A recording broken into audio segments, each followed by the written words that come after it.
and this way it transcends down, it filters down about how everyone reacts. So your question about, late adapter surgeon and would I recommend it and how it works and blah, blah, blah, I recommend it because I firmly believe that it does prevent a leakage on the anastomosis in my low anterior colon resections. Now, is there good data out there that shows that? There really isn't. Okay, is there data that shows that it increases the leak rate? There really isn't. So the data is a little bit kind of nebulous out there.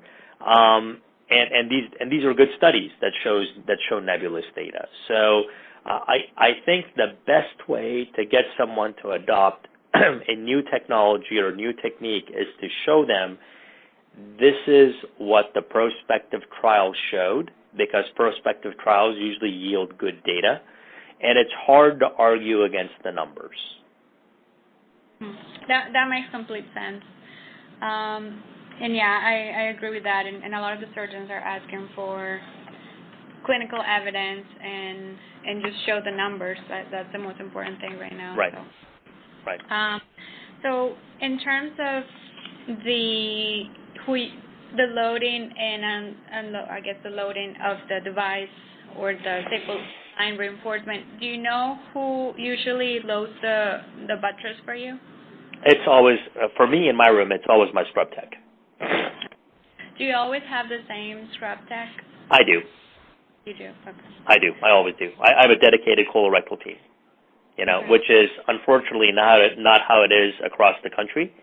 But in our institution, in my operating room, Tuesday, Wednesday, Thursday, I know exactly who my scrub tech will be. He never calls in sick. He's always there.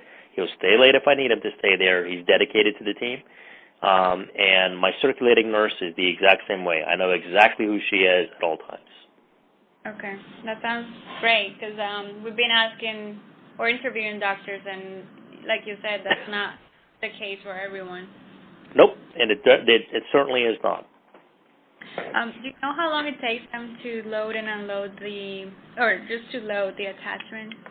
Oh gosh, maybe a minute, 45 seconds to a minute. Okay. Have you noticed any waste, or have they misloaded the staple line and have to be thrown away? Nope, never. Okay. They must be really good then. They're outstanding. They are outstanding. They are 2 steps ahead of me throughout the entire operation. Wow, that's really good. Do you use the staple line reinforcement on both sides? No, only the left side. I mean for the device. Do you use it on? Oh, gotcha. Oh, I see. Sorry, I was like, yes. I mean that's the way it's devised, right? You have to use it on both sides. Okay. I'm just asking you because some surgeons have been telling us that they use it only on one side. So that's not how seam guards are intended to be used. Mm-hmm. So they're intended to be used on both sides. Okay.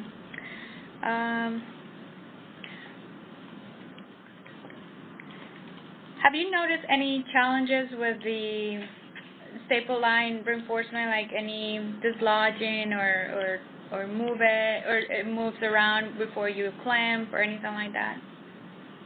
Yes. I think more often than not, you kind of have to finesse it out once you introduce it laparoscopically. It's not a huge ordeal, but you felt the material. It's very flimsy, so obviously it does move a little bit, and it does need to be smoothed out right before we do the final clamp, cut, and fire. And the other thing is sometimes you have to trim the edges, right? Because you'll have something that's sticking a little bit more than what you'd like it to be. So it doesn't take long to do, but obviously it's not contoured exactly how we want it to be. So which device are you talking about when you say that you had to trim the edges? The EEA stapling device. Okay, so you had to trim the tabs?